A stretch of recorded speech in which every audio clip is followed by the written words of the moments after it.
Iya, selamat malam semuanya. Kabar baik, kabar sehat. Mudah-mudahan semua dalam keadaan baik dan sehat. Selamat malam semuanya. Assalamualaikum warahmatullahi wabarakatuh. Waalaikumsalam. Uh, Kembali kita ngobrol-ngobrol malam ini. Masih bersama Om Iwan Rashid, ada Pak Sahrir juga.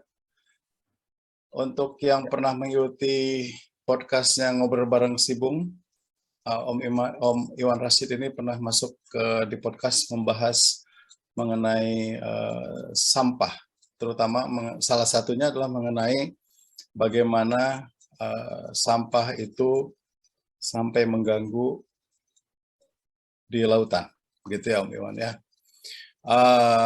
Hari ini, malam ini kita akan bahas lebih dalam lagi mengenai bagaimana sampah itu sampai ke sana, kemudian bagaimana mengatasinya, dan ada beberapa hal yang kira-kira bisa kita rekomendasikan. Semoga obrolan kita ini bisa didengar oleh yang berkompeten, yang berkepentingan. Syukur-syukur pemerintah dan masyarakat tergugah untuk juga bersama-sama kita atasi masalah sampah ini. Om Iwan dan Pak Syahrir, sehat ya Om? Sehat ya Pak ya? Ya. Ada berita nih, terakhir saya dengar berita di sebuah kabupaten di Jawa Barat yang tiba-tiba katanya membuang sampahnya ke laut. Om Iwan pasti dengar juga Om Iwan itu ya Om ya? Iya. Oh iya. Itu gimana? Nah, yang pertama Ceritanya gimana itu Om? Ceritanya. Yang pertama ngirim info itu ke saya itu klik videonya ya dari TikTok itu adalah saudara Sibung yang jadi host jadi istrinya Sibung yang jadi host di podcast pertama. Dia yang kirim. Langsung saya di LinkedIn kontak dengan beberapa ini ya satu NGO dulu yang pertama karena saya komit mendukung Indonesian Waste Platform. Terus kamu mesti kontak Ekoton, direktur Ekoton, tapi saya belum connect. Dia bilang, by the way, beberapa jam kemudian dia kabarin, oh udah ada yang posting di website di Facebook kami. Jadi ini disinilah saya merasa, waduh, saya benar-benar jadi aktivis nih, jadi ngurusin yang beginian gitu kan. Panggilan itu namanya Om, panggilan untuk ngurusin sampah dan untuk kebaikan ini bumi kita tercinta ini. Betul, panggilan hati. Nah, sebetulnya sepintas saja, kalau ahli plastik ini yang beneran ahli plastik tuh Pak Sahrir. Pak Sahrir nanti harus berkontribusi berbicara juga dong pasti. Pak Sahrir kasih beberapa tambahan yang soal apalagi yang beracun plastik itu. Cuman gini Om Iwan, gimana mungkin ya sebuah pemerintahan daerah gitu bisa kemudian membuang sampahnya itu dari sungai langsung dilarikan ke laut gitu. Ini ada fenomena apa ini sebetulnya ini? Menurut berita, jadi itu kan memang siaran TV sebetulnya yang diupload ke YouTube. Pemda tersebut sedang mengupayakan alat keruk. Kendala, nggak tahu kendalanya di mana, tapi udah makin numpuk, didesak sama warga, udah rame-rame disorong ke laut. Nggak kepikir kali implikasinya atau nggak aware kali ya. Tapi by the way, saya juga kebetulan punya kontak salah satu direktur di KLHK. Dan saya lihat beritanya juga memang di Facebooknya teman-teman NGO itu udah dicantumin ada undangan dari KLHK dan itu bulan Juni. Jadi itu kejadiannya udah bulan lalu. Nah, Bapak yang kayak ini, ya benar, kami memang sudah panggil mereka dan sudah melibatkan direktorat tindakan hukum apa gitulah di kementerian tersebut. Oh ya udah. Saya kabarin lagi teman-teman NGO, mereka agak tenang. Berarti udah ditangani sama KLHK. Kalau misalnya nggak dapat berita ditangani sama KLHK, ini akan bergerak nih teman-teman NGO. Waduh, bisa heboh ya, bisa heboh sedunia itu ya. Jadi itulah. Kadang-kadang kita memang tidak menyadari ya Om ya, atau Pak Sahrir ya, bahwa tindakan satu orang itu bisa pengaruhnya besar gitu loh. pengaruh dari yang kita lakukan sendiri ini secara individu, itu dampaknya itu bisa luar biasa sebetulnya gitu. Betul nggak sih, Om? Baik buruk ataupun baik ya. Misalkan kita berbuat baik sendiri gitu, itu dampaknya itu ternyata bisa membuat kebaikan kepada banyak orang gitu. Kalau kita hubungan kita koneksikan begitu. Demikian pula kalau kita berbuat buruk. Contohnya mungkin begini ya Om ya, kalau kita membuang sampah, kita nggak sadar nih buang sampah di depan rumah gitu, plastik. Kita pikir itu kotornya cuma di depan rumah gitu. Tapi mungkin itu dampaknya itu dia tidak paham, kita ini tidak paham, mungkin itu bisa berpengaruh kepada kehidupan orang lain atau kehidupan masyarakat lain, atau bahkan kehidupan bumi tercinta ini gitu ya Om ya. Di kehidupan laut dan ekologi Iya, kehidupan laut dan kehidupan bumi ini gitu. Mungkin ada berita, ada cerita atau ada slide yang bisa diceritakan Om Iwan mengenai hal ini Om? Ya, oke. Kita mulai coba ikut urutan slide yang saya sudah siapkan ya. Ya. Sudah nampak. Ya, ya.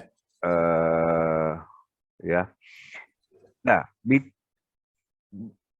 jadi gini. Mungkin mulai ceritanya dari ide recycle dulu ya. Jadi benar. kalau kita lihat itu dari 7 klasifikasi yang dipropos sejak tahun 88 oleh Asosiasi Produsen di Amerika itu semuanya pakai lambang segitiga, ada panah tiga itu, jadi itu lambang recycle. Dengan harapan semuanya bisa recycle. Kenyataannya sampai hari ini kita tahu, dari saya ikuti webinar, ternyata di banyak negara di dunia ini juga memang cuma PET yang di recycle. Plastik yang lain ada recycle ya, seperti yang bikin palet di Sidoarjo itu ya, tapi melibatkan pemanasan yang Pak Sarir juga bilang itu karbon intensif banget prosesnya gitu kan. Jadi sebentar, mungkin Pak Iwan bisa diputus sebentar soal proses panas, proses dingin itu. Pak Sarir mungkin bisa bantu Om Iwan untuk menerangkan apa dampak proses recycle dengan pemanasan atau recycle dengan proses pendingin misalkan dan lain sebagainya. Baik, terima kasih. Terima kasih Om Freddy, Iwan. Jadi sedikit menambahkan. Jadi proses plastik itu proses polimer. Jadi ada proses pemanasan. Karena bahan baku plastik itu kan kalau pada saat diproses itu menjadi rigid, keras. Hanya pada saat diproses untuk plastik PE, PP itu kan langsung diproses pemanasan. Jadi semua sih sebetulnya material plastik itu perlu dipanas. Nah itu energi yang dipanaskan itu kan dari energi. Nah energi listrik itu kan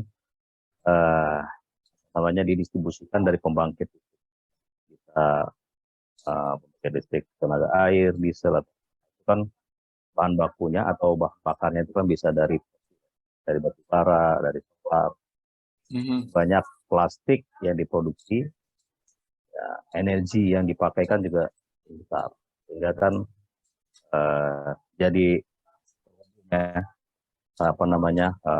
pakaian energi. Jadi ini menggunakan sistem di plastik itu menggunakan mesin pemanas. Ya, jadi prosesnya itu memang tidak hanya pemanas, ada hidrolik, ada pneumatik, tapi intinya mereka untuk menghasilkan produk ya, di plastik itu diperlukan energi panas. Nah itu pasti perlu listrik. Nah listrik itu kan dibangkitkan oleh jaringan ya, di PLN atau di listrik gitu. Itu kan pasti ada generator. Nah itu kan menggunakan bahan bakar. Ya, itu ada hubungannya dengan korelasi dengan bahan bakar fosil atau bahan bakar yang mungkin sekarang masih menggunakan bahan bakar bara, solar, dan itu Pak. Ya, itu. Oke. Jadi kalau prosesnya itu sebetulnya ada panas dan ada apa satu lagi Pak? Ya, ada proses panas dan ada proses pendinginan. Nah, pendinginan itu pun juga ya. Jadi energi itu kebanyakan yang menggunakan energi listrik. Dan aditif yang ditambahin juga ya Pak Sarir kalau nggak salah. pada Oh saat ya, dalam proses plastik pasti ada proses penambahan aditif agar supaya produk-produknya itu menjadi lebih baik, lebih kuat, dan juga cantik lah. nah Mhm, mhm. eh, Oke, makasih Pak Sarir. ya, Silakan Pak Iwan. thank you Pak Sadir. Chart ini kan menunjukkan sebetulnya kecil yang bisa di recycle. Jadi ada Hmm, memang prosesnya sendiri yang bisa tidak membuat dia tidak fully recycle, ada loss 4%, dari 14% yang terkolek. Jadi ada faktor waste managementnya juga nih. Jadi yang benar-benar bisa dikolek dan di recycle itu cuma 14%. Ini hmm, menggambarkan di dunia nih. Jadi sebagian besar larinya ya ke landfill, ada yang ke ya itu ke bocor lah, itu yang akhirnya ke laut segala macam. Ya ini hmm, kenyataan, menggambarkan kenyataan yang terjadi di dunia. Jadi ya itu kecil yang di recycle, kecil yang karena waste managementnya, collection rate-nya masih rendah seluruh dunia, dan juga kecil dari segi prosesnya karena cuma jenis tertentu, hanya PET yang benar-benar bisa. Industri recycle yang ada di Indonesia ini kebanyakan semuanya hmm. PET. Ya, itu Om Freddy dan Om. Nah, oh ya saya ini tambah sedikit. Nah, beracunnya ya. Jadi virgin plastik itu yang berbasis minyak bumi ya. Itu katanya ada kurang lebih 10.000 bahan chemical yang dipakai menghasilkan palet plastik. Jadi ini di industri petrokimia ya. Dan Mhm, seperempatnya itu bahan beracun. mhm, Kita juga udah bahas kemarin, dia juga menghasilkan produk-produk yang bahkan dipakai di medical, food grade, segala macam. Nggak hmm, masalah yang baru yang kita pakai buat minuman refill, minuman kita bawa kemana-mana juga.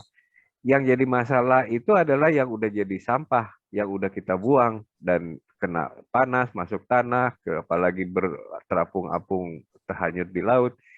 Di situ dia mulai terurai. Jadi seperempat bahan beracun yang membentuk dia itu mulai melepaskan diri, mulai mikroplastik yang akhirnya ditemukan di perut udang, ikan laut segala macam, dan mengganggu ekologi laut itu sendiri, mengganggu kemampuan laut menyerap karbon.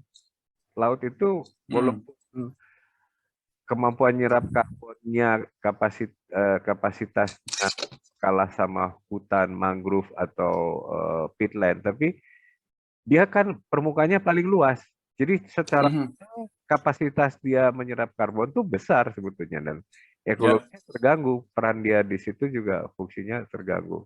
Belum lagi hmm, saya ikut di salah satu webinar yang menceritakan eh, mereka sebut dead zone. Dead zone itu udah ditemukan di beberapa area lautan di Asia Tenggara ini, antara Thailand sama Malaysia itu area laut yang oksigennya miskin. Ujuk-ujuk hmm, ngambang aja di situ. Nah, oksigennya miskin kenapa? Ya keganggu sama polusi-polusi ini, termasuk polusi plastik. Itu hmm, itu informasi yang ya mungkin nggak banyak orang tahu. Saya juga ya gara-gara ikut webinar aja, gara-gara bergaul sama mhm, teman NGO gitu. mhm. Oh ya, Plastik ini, ya, saya tambahkan sedikit tadi mengenai yang tadi Om Iwan katakan dari 7 jenis material ya. Sebetulnya memang tidak hanya PET yang recycling, semua bisa di recycling. mhm, Khususnya yang prosesnya namanya termoplastik, baik itu Hmm. LDPE, HDPE, FP, ABS itu. Cuman yang perlu digarisbawahi itu apakah di recycle itu akan memberikan nilai tambah buat ya, processingnya.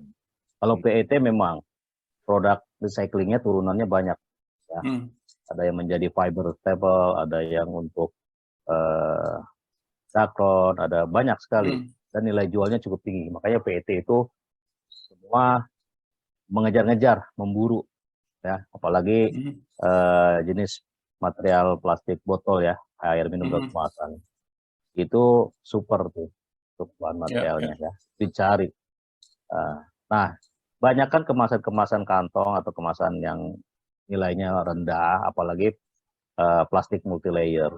itu bisa di recycling. Cuma keekonomiannya tuh sangat-sangat rendah, sehingga untuk memprosesnya itu ya orang akan menjadi subsidi ya, akan tekor istilahnya ketimbang untungnya. Makanya kenapa plastik-plastik itu dianggap tidak bisa di recycling karena keekonomiannya. Nah, itu perlu adanya insentif bagi pelaku-pelaku waste management bahwa plastik-plastik yang keekonominya sangat rendah itu harus ada dukungan dari stakeholder gitu. Ya, terima kasih. Tapi itu mungkin plastik yang sudah ada di TPS, TPA atau di landfill ya, Pak Sarir ya. Saya pikir kita harus ada gerakan mulai dari rumah. Di TPA sendiri plastik yang ekonomis masih ada. Saya lihat masih ada ya. Ada beberapa itu saya lihat di berita di Bantar Gebang juga masih ada pemulung yang ngambil botol PET yang mungkin belum terserap ya. Terus juga gelas air mineral ada beberapa. Cuma memang semakin gencarnya ekonomi sirkular, ya tentunya plastik-plastik yang ekonomis sudah mulai berkurang ke landfill.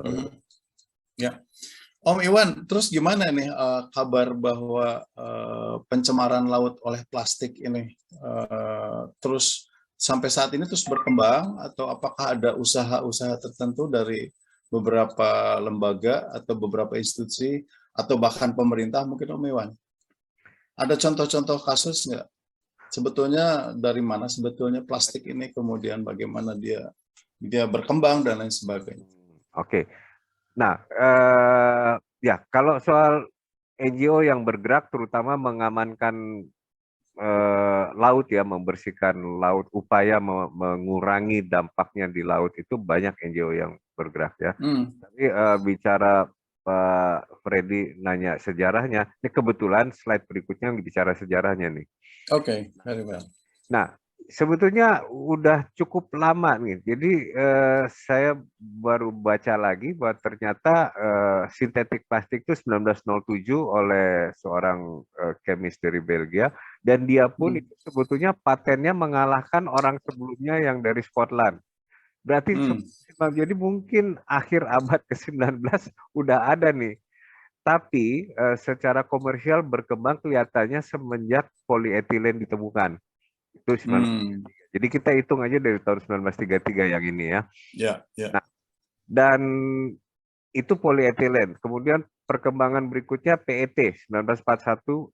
Jadi kalau kita lihat dari 33 sampai pertama ditemukan oleh ilmuwan Charles Morin, dia bagaimana parahnya dia mengotori Samudra Pasifik. Itu kan kira-kira 65 tahun. Polietilen sendiri, PET sendiri itu berarti kurang 9 tahun, kurang 8 tahun ya, berarti 37 tahun baru umurnya. Dan dimenadai mulai diproduksinya botol-botol plastik. Pertama kali mereka cari bahan pengganti kaca yang untuk bisa menahan soda. Minuman soda itu kan ada pressure, nah PET ini cukup kuat. Dan kemudian, maaf. Nah, ini kantong plastik. Nah, ini yang lebih mudah lagi. Jadi dia berapa tuh? 41 ke 59, 18 tahun kemudian. Berarti dia belum 40 tahunan umurnya, baru 30 tahun sekian kan? Pertama kali ditemukan, dan mulanya si ilmuwan Swedia ini menciptakannya untuk gantiin kantong kertas. Kenapa? Karena kan dianggap kertas ini membabati hutan untuk bikin kertas kan. Untuk menyelamatkan hutan, oke, saya temukan yang bagus, jadi kita mengurangi pembabatan hutan, ganti sama plastik. Nah, ternyata walaupun baru tahun berapa nih, 97 ke 59, baru sekitar 30 tahunan lebih, ternyata ini baru sadar. Kalau si ilmuwan saya dia ini mengetahui apa yang terjadi sekarang, mungkin dia nyesel nemuin ini. Betul. Ini adalah sebagian besar dari plastik di Indonesia. Ini bukan yang masuk ke laut ya. Nanti ada data yang masuk ke laut itu 72% yang terkolek. Limbah plastik di Indonesia 66 juta ton per tahun berdasarkan data BPS 2021 dari 66 juta ton itu sebagian besar kantong plastik ini. Ini Indonesia. Begitu ya? Gila ya.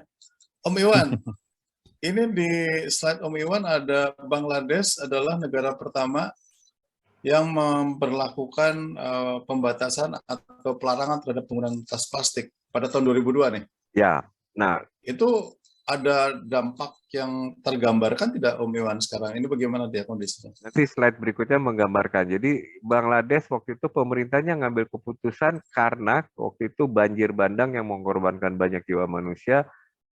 Ternyata gara-gara saluran-saluran air itu tertutup oleh kantong plastik. Oke. Dan mestinya Indonesia banyak belajar sama Bangladesh ya? Ya, padahal ya mungkin nggak sampai jiwa manusia, tapi kalau DKI aja itu sih udah ditemukan, itu pernah masuk di YouTube gitu kan, yang plastik kabel segala macam gitu mampetin saluran air di jalan-jalan utama di Tamrin Sudirman bahkan tuh. Kejadian mungkin karena nggak sampai korban jiwa manusia, mungkin jadi nggak terlalu terekspos ya. Tapi yang di daerah sih pasti ada udah. Nah, ini prestasinya Bangladesh sekarang.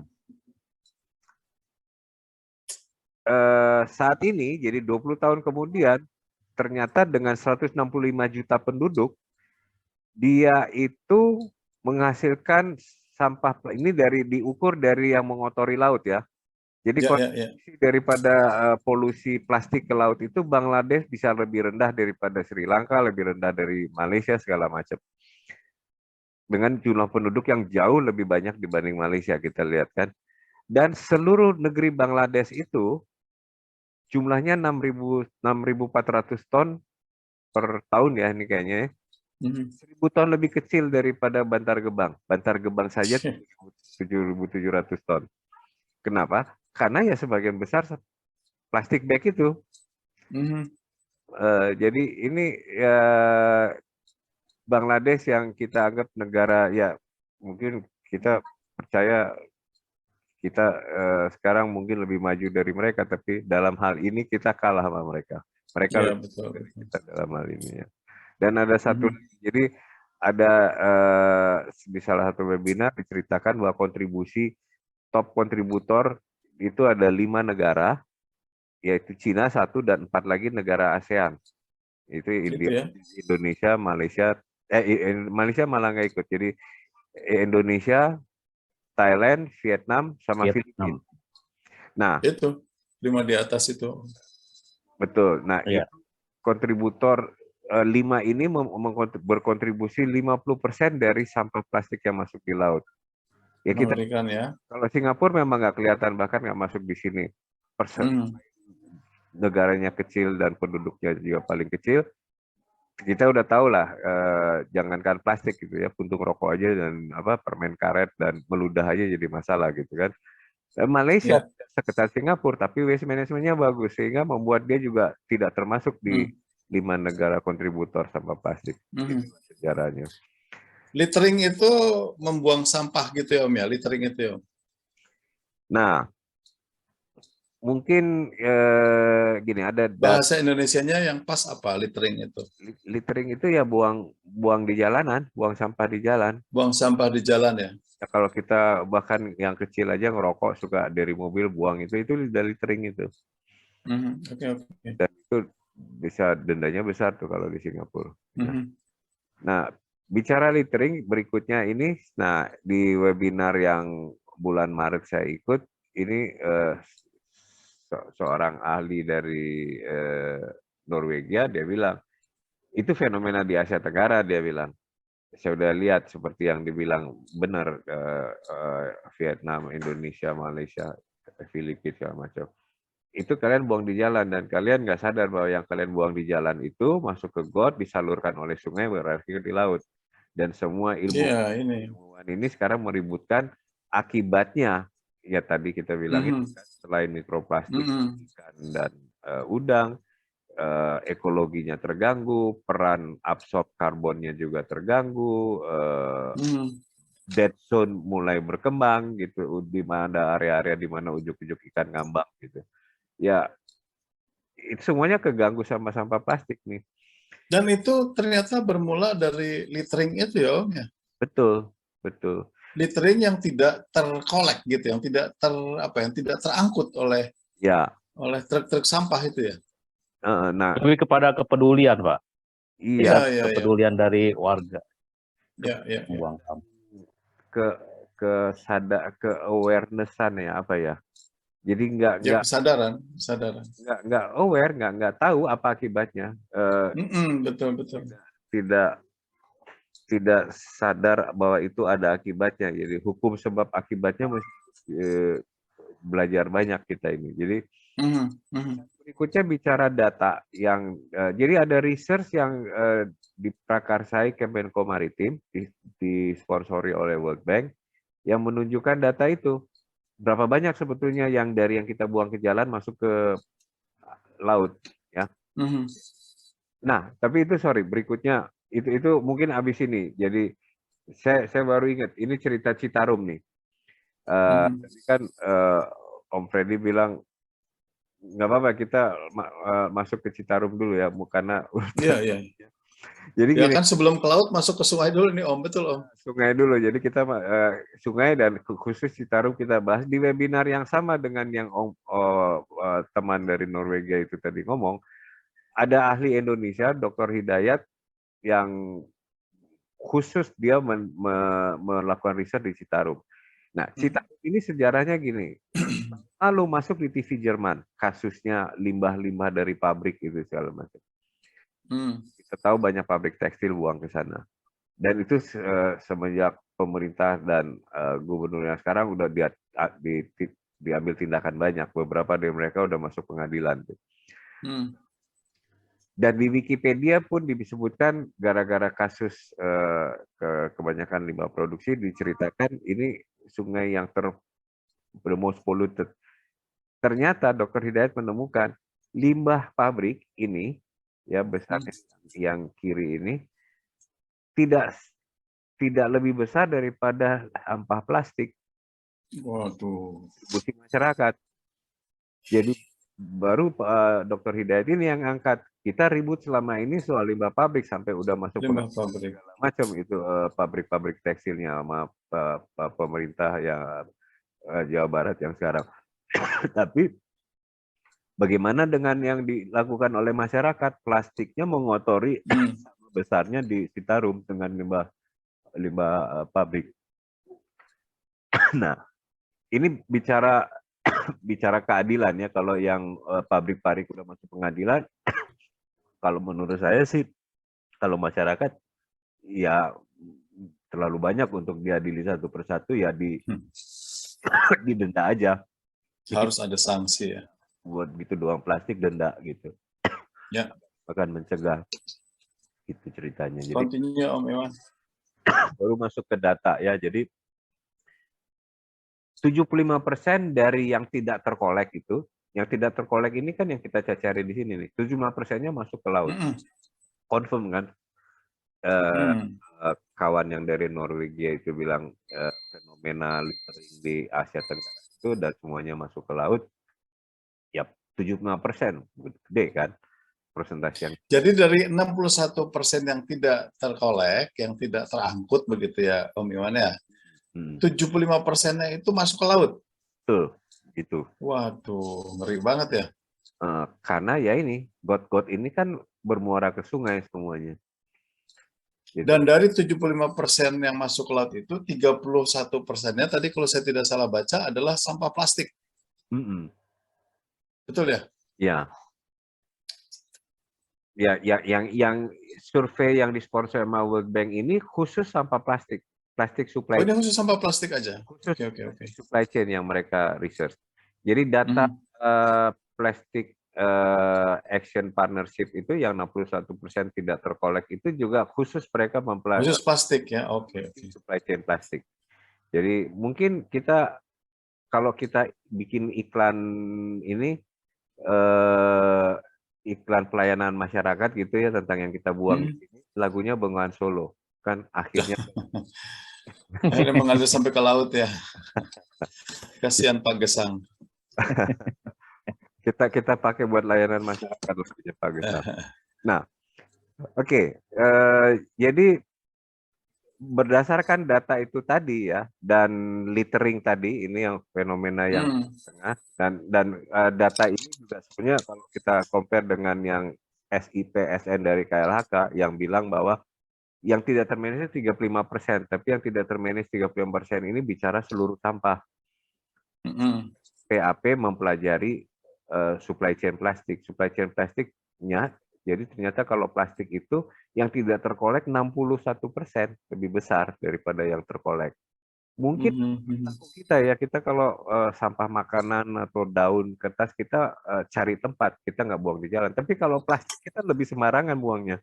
Ya. Mungkin itu itulah yang mengakibatkan data ini. Jadi kira-kira gitu. Dari situ kalau saya ini lagi, balik lagi, problemnya littering kan, balik ke Citarum. Kalau para produsen tadi itu udah di beberapa diseret ke pengadilan, yang pabrik tekstil yang buang ke Citarum. Nah, gimana dengan yang masyarakat? Ya. Pilih masyarakat sebanyak itu nggak mungkin. Dia satu-satunya cara adalah preventif. Begitu, buang plastik denda, buang plastik denda, gitu aja gitu. Harus ada ini ya Om ya, harus ada law law enforcement ya. Betul. Betul. Jadi adil kan. Jadi bukan produsen tekstil aja yang dibawa ke masyarakat, ya tanpa bawa pengadilan didenda di tempat aja gitu kalau buang plastik, menurut saya. Dan ada negara kecil, ada kota kecil di Filipina yang sudah lakukan itu, namanya Omok City. Ya itu juga saya ikutin, wali kotanya presentasi di salah satu webinar. Gitu. Next. Nah, ditambah dengan kasus missing link. Bukan cuma plastik. Jadi banyak demand recycle, kertas kebanyakan dan apapun. Tapi kan di sisi lain yang A itu semua sampah termasuk sampah plastik itu banyak tercecer, nggak kekumpul. Yang ini kan unmanaged. Di lain ya, yang B itu menunjukkan ini para pengumpul ngumpulin nih untuk kirim ke recycle. Sehingga ternyata demand untuk recycle bahannya kurang, sehingga kita buka import. Itu jadi masalah nih, keran import kita ternyata dimanfaatin sama itu ada salah satu NGO yang post di YouTube juga. Ada organized crime yang melakukan itu. Masukin di import, walaupun kita import kertas gitu ya buat recycle. Dimasukin plastik, jadi muncul lagi dimanfaatkan untuk kejahatan. Jadi dari case itu, padahal balik lagi sumbernya adalah ketidakmampuan kita mengumpulin plastik, gitu. Sehingga demand recycle-nya tidak terpenuhi, ujung-ujungnya import, ya kan? It is silly lah ya. Kita waste management kita, tapi kita buka keran import jadinya untuk kebutuhan recycle. Mestinya diperetin gitu, waste managementnya dulu dibenahin, dan yang dicecer adalah Pemda. Waste management itu kewajiban Pemda menurut. Betul. Ya, terakhir bicara ini salah satu webinar ada Dr. Pius itu yang bilang dalam waste management terutama plastik ya, dia bilang prioritasnya adalah close the tap, udah deh, dia bilang.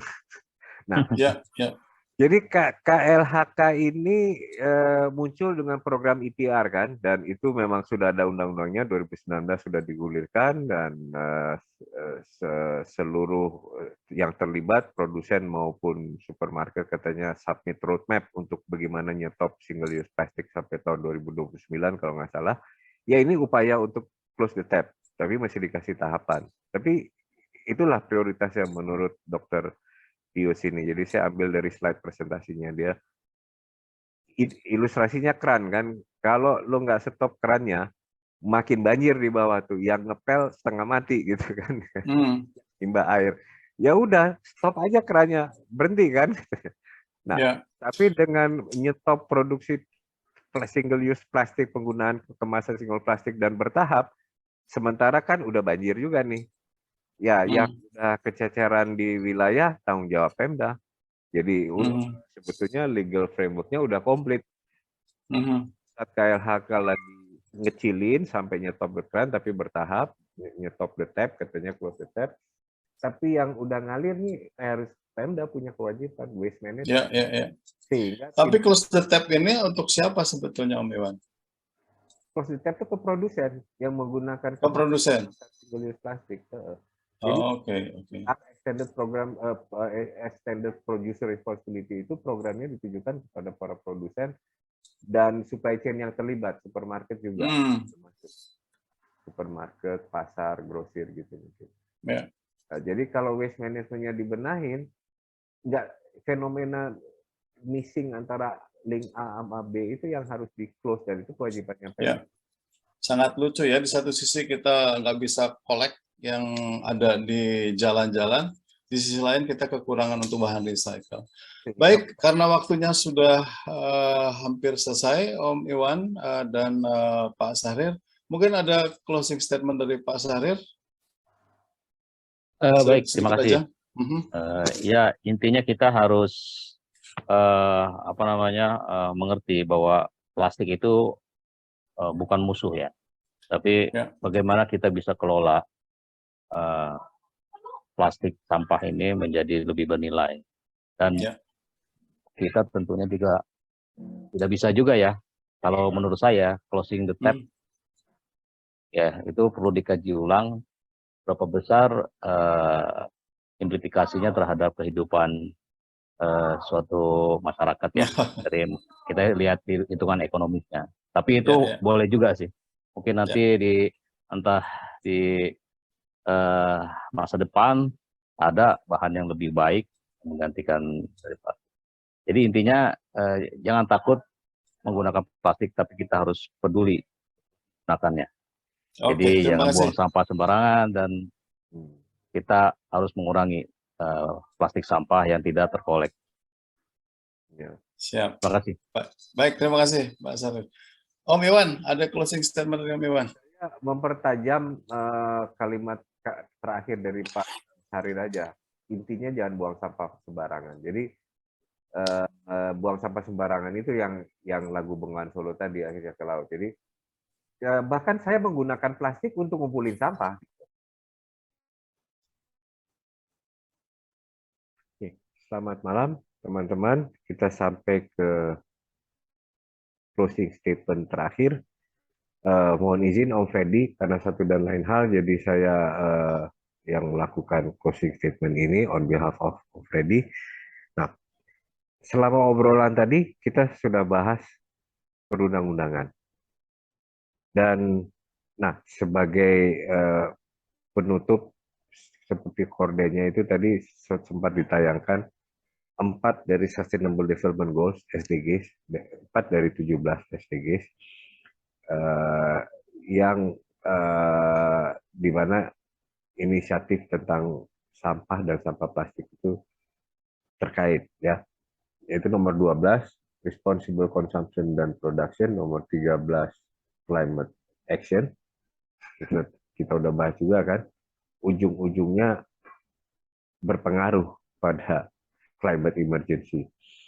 Kemudian life below water ini yang paling besar, jadi selain polusi yang jadi termakan oleh makhluk-makhluk laut yang sebagian besar nantinya kita juga yang makan dan mengganggu ekologi laut, dan life on land. Jadi kita tahu virgin plastik itu tidak degradable, ditanam di tanah bertahun-tahun dia akan tetap begitu, dan dia ya saya udah ngalamin di pekarangan saya, dia sudah mulai mengganggu. Jadi banyak saya tercampur di urukan waktu ngebangun rumah waktu itu, jadi udah banyak saya buang. Oke, perundang-undangannya sudah komplit ya, bahkan Perpres yang menyebutkan KPI, tolok ukur keberhasilan Pemda untuk pengelolaan sampah sudah ada, Perpres yang mengatur marine debris juga sudah ada, dan yang terakhir yang peraturan KLHK yang menyangkut program EPR ya, Extended Producer Responsibility, di mana produser sudah dikasih harus wajib menyampaikan roadmap-nya untuk mengurangi single use plastik. Nah, meminjam istilah dan slide Dr. Pius itu yang ada kerannya, stop the tap dia bilang priority-nya. Ya, kalau kita memang melakukan stop the tap-nya bertahap, selama tahapan ini kan mesti ngucur terus, dan apalagi ditambah dengan kucuran yang udah beberapa dekade sebelumnya, ngebersihin di wilayah itu tanggung jawab Pemda. Undang-Undang Nomor 18 tahun 2008 menyebutkan itu. Ya, dan saya sudah lihat perundang-undangannya banyak menyangkut tentang pengelolaan sampah, ada yang menyebutkan tentang reuse, dan di Pemda DKI itu menganjurkan penggunaan bioplastik, anything. Tapi balik lagi yang kita udah bahas, hasil research yang diprakarsai Kemenko Maritim yang disponsori World Bank dan ada dukungan kedutaan besar Denmark dan Norwegia itu udah menunjukkan yang bikin masalah di laut dan sebagian besar yang masuk ke laut itu berasal dari yang kita cari di jalan. Jadi balik lagi masalah utamanya adalah littering, buang sampah di jalan itu. Jadi menurut saya sih, kalau kita sudah menilang pelanggaran lalu lintas, kita juga sudah pernah cukup ketat menilang masalah nggak pakai masker waktu zaman lockdown. Kenapa sih kita nggak bisa tilang orang buang sampah? Tapi ada syarat-syaratnya. Tanggung jawab Pemda, kita terkait missing link yang kita juga bahas tadi di obrolan tadi. Pertama, menyediakan tempat sampah, bukan cuma di tempat umum, tapi di wilayah pemukiman juga ya. Jadi orang diajarin untuk membuang pada tempatnya. Dan pastikan tempat sampah ini dikolek segera reguler ya oleh pengelolaan dari Pemda. Kalau disediain tempat sampah orang masih buang sembarangan juga, disitulah kita denda menurut saya ya. Mengenai kesadaran masyarakat, ya kampanye nasional perlu, mungkin udah ada, saya lihat juga ada beberapa diinisiasi oleh KLHK, tapi mungkin kurang gaungnya. Menurut saya sih bisa akan lebih bergaung kalau itu sampai dilakukan di tingkat dinas-dinas KLHK di kabupaten dan kecamatan kalau perlu. Nah, apapun kampanye nasional, balik lagi, saya percaya orang hanya kapok, orang hanya berhenti melakukan buang sampah di jalan kalau didenda. Ya, sambil menunggu apapun program yang dari pemerintah yang akan muncul kemudian untuk mengurangi dampak ini, mengurangi status kita jadi top kontributor kedua sesudah Cina atau masuk 5 besar kontributor eh, marine debris terutama plastic pollution. Ya, kita mulai dari diri sendirilah. Kalau toh yang ngangkut sampah dari rumah kita belum mau nyuruh memilah, nggak apa-apa, kumpulin aja. Itu berakhir di TPA, TPST, kita yakin itu nggak berakhir di laut. Tapi yang kita buang di jalan, itu sudah hasil risetnya udah menunjukkan bahwa sebagian besar lari ke laut. Dan masalah yang lagi diributkan seluruh dunia ini adalah marine debris. Semua orang ngomong marine debris. Sampai Perpres, kita mengeluarkan Perpres mengenai pengelolaan marine debris itu ya karena itu mungkin karena desakan dunia juga. Jadi seluruh dunia udah membicarakan betapa parahnya akibat marine debris itu, dan ujung-ujungnya berimpact ke climate emergency kita. Ya, terkait plastik dan penggunaan sampah plastik, pemanfaatan sampah plastik, itu ada circular economy, bisa bicara banyak tentang itu. Bukan hanya reuse aja, tapi reduce-nya juga. Misalnya single use plastik bisa dikurangi dengan menggunakan refill, mesin refill. Narasumber kita yang berkompeten dan banyak tahu tentang itu adalah Pak Sarir. Rencananya insya Allah kalau semuanya lancar, kita akan topik obrolan berikutnya tuh sekitar circular economy dan narasumber utamanya Pak Sarir. Ya, mudah-mudahan sampai ketemu di obrolan berikutnya. Terima kasih, selamat malam.